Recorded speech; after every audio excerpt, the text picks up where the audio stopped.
নমস্কার বন্ধুরা, আমি পূর্ণিমা কিচেন অ্যান্ড ক্রিয়েশনে আপনাদেরকে স্বাগত জানাচ্ছি। আজকে আমি এক মাশরুমের রেসিপি নিয়ে এসেছি। আগে আমি মাশরুমটাকে ম্যারিনেট করে রেখে নিব। ওর মধ্যে প্রথমে আমি মেল্ট করা বাটার দিয়ে দেব, 1 চামচ মতো গরম মশলা, পরিমাণ মতো লবণ, 1 চামচ লঙ্কা গুঁড়ো, 1/2 চামচ মতো হলুদ গুঁড়ো। আমি ভালো করে মিক্স করে নেব। আমি ভালো করে মিক্স করে নিয়েছি। আমি ফ্রাইং প্যানটাকে গরম করে নিয়েছি। এবারে আমি পরিমাণ মতো তেল দিয়ে দেব।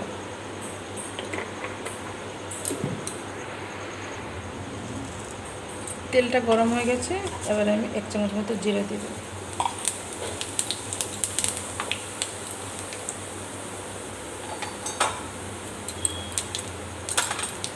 এবারে আমি কুচানো রাখা পেঁয়াজ দিয়ে দেব।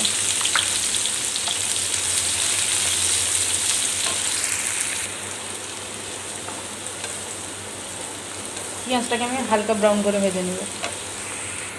আমি হালকা ব্রাউন করে ভেজে নিয়েছি। এবারে আমি কুচানো রাখা কাঁচা লঙ্কা দিয়ে দেব। ওইটাকেও পেঁয়াজের সাথে একটু ভেজে নেব।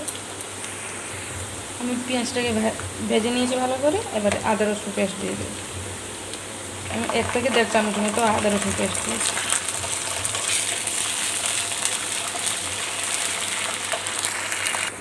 এখানে আমি আদা রসুনটাকে ভালো করে কষিয়ে নিয়েছি। এবারে আমি অল্প একটু হলুদ আর লঙ্কা দিয়ে দেব।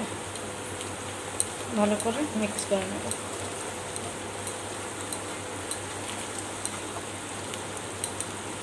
ভালো করে মিক্স করে নিয়েছি। এবারে আমি আগে থেকে 2টো টমেটো পেস্ট করে রেখেছিলাম, ওই পেস্টটা দিয়ে দেব। ভালো করে মিক্স। আমি এখানে অল্প একটু লবণ দিয়েছি।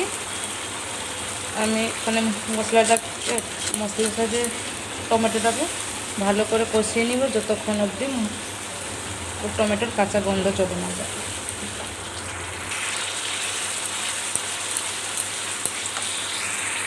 আমার মশলা কষানো কমপ্লিট হয়ে গেছে। এরপরে আমি কাজু পেস্ট দিয়ে দিই।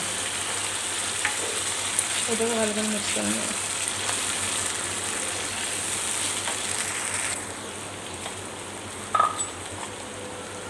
এক চামচ মতো ধনে গুঁড়ো, অল্প একটু কস্তুরি মেথি।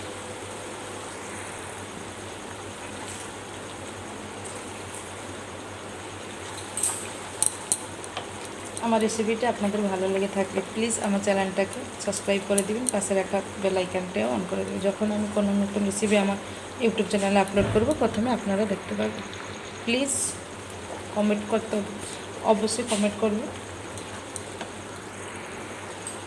মশলাটাকে সুন্দর করে কষিয়ে নিয়েছি। দেখুন মশলা থেকে কত সুন্দর তেল ছেড়ে দিয়েছে। এবারে আমার মশলা কষানো কমপ্লিট হয়ে গেছে। এবারে আমি পরিমাণ মতো জল দিয়ে দেব।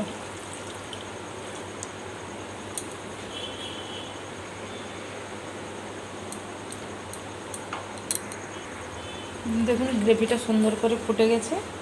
এবারে আমি ম্যারিনেট করা মাশরুমটা দিয়ে দিই।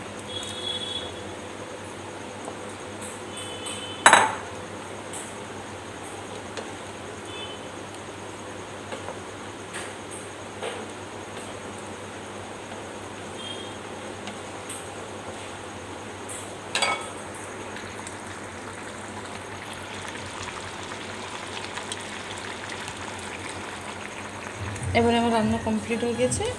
এবারে আমি ওপর থেকে কিছু কুচানো রাখা ধনে পাতা দিয়ে দেবো। প্লিজ এইভাবে একবার ট্রাই করে দেখতে পারেন। খুব একটা সুন্দর রেসিপি। আশা করছি আপনারা ভালো আছেন, সুস্থ আছেন। আবার দেখা হবে নেক্সট ভিডিওতে। টাটা।